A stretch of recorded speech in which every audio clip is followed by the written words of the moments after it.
Hello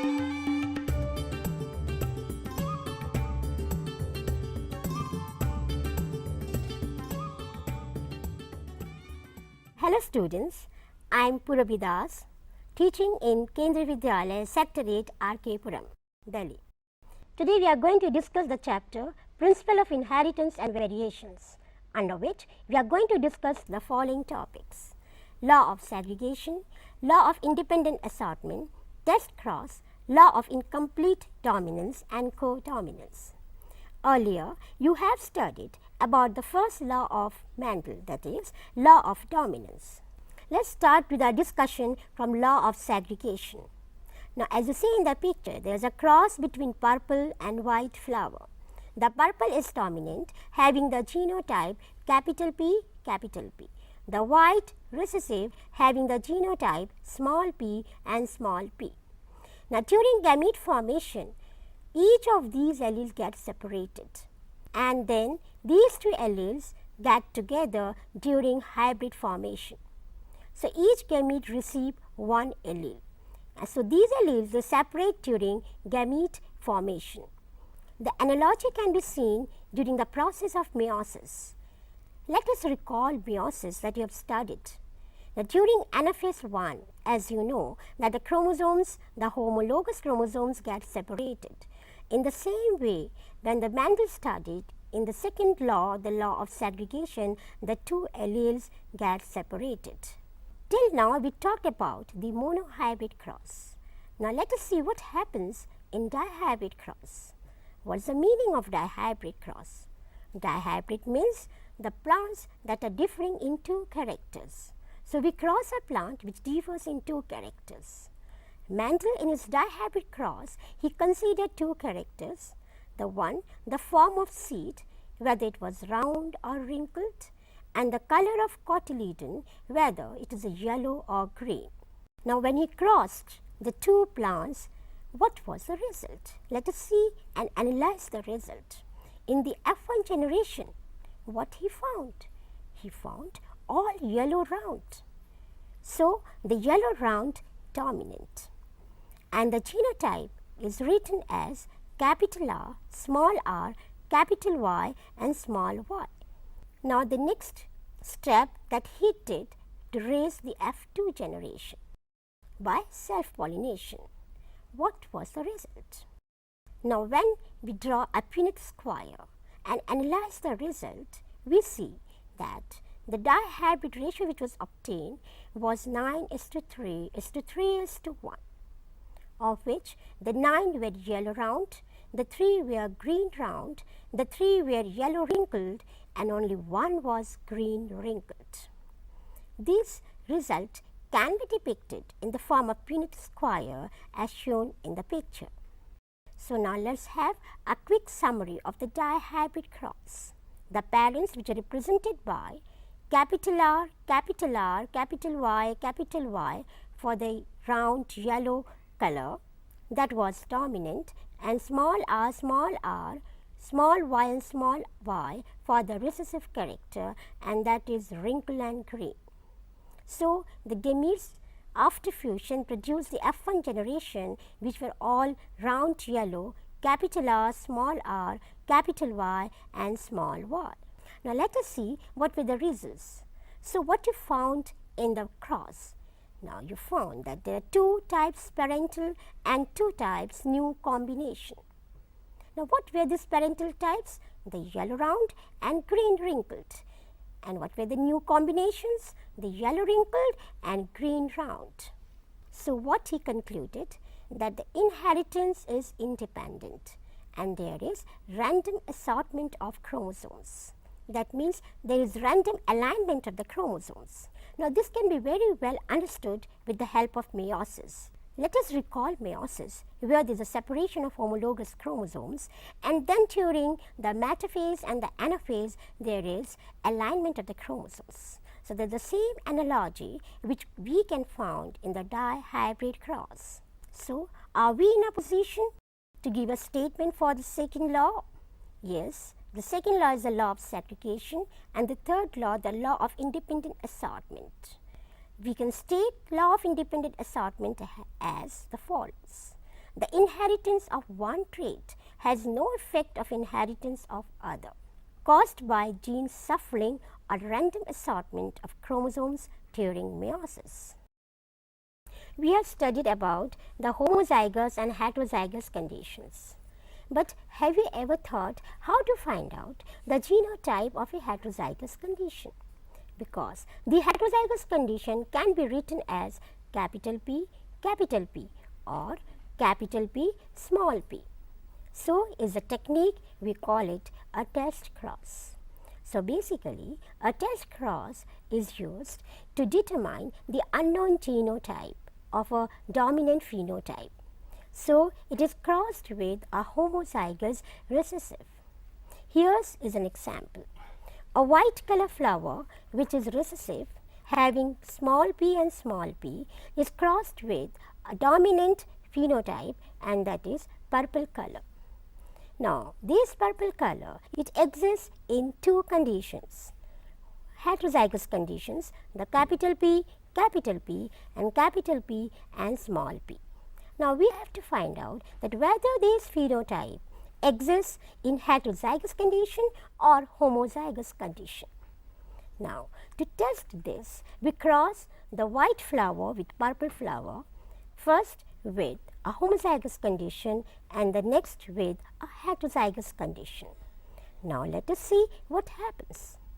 When we cross the recessive flower, that is the white flower, with the purple homozygous condition, what is the result? After the cross, we find that when the white flower is crossed with the homozygous condition, all the plants were purple, all the flowers were purple. On the other hand, when the white flower was crossed with heterozygous conditions, we find that half of the flowers were purple and the half were white. So that's how we determine that if whether the known genotype is a heterozygous condition or homozygous condition. If we get all the purple flowers, then it is a homozygous condition. That is, the dominant phenotype is having capital P.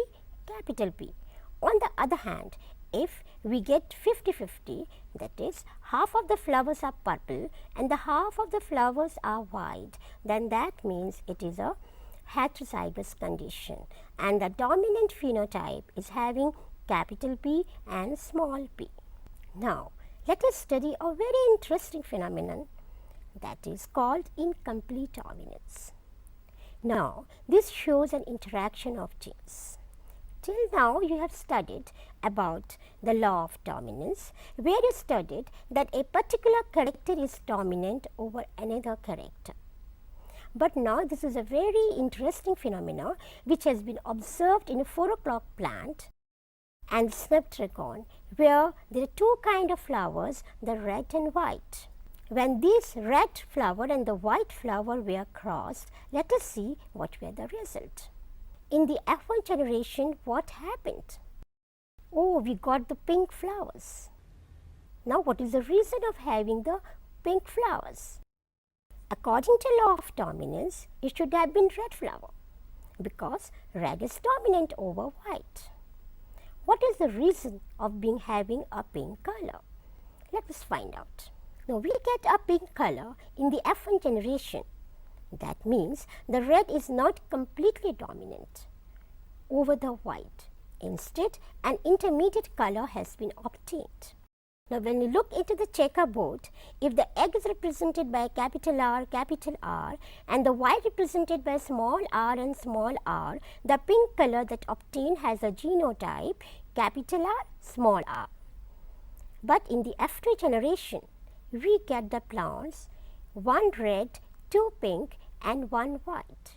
The genotypic ratio becomes 1:2:1, but it is the same as the phenotypic ratio, 1:2:1. Now can you recall the monohybrid cross, where we found the ratio 3:1.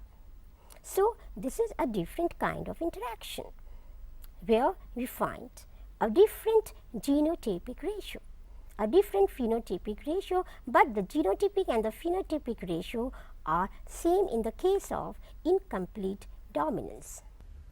1 red, 2 pink and 1 white. We get 1 red flower, 2 pink flowers and 1 white. So the genotypic ratio becomes 1:2:1. So now let us conclude the two laws. An intermediate color, pink, is obtained.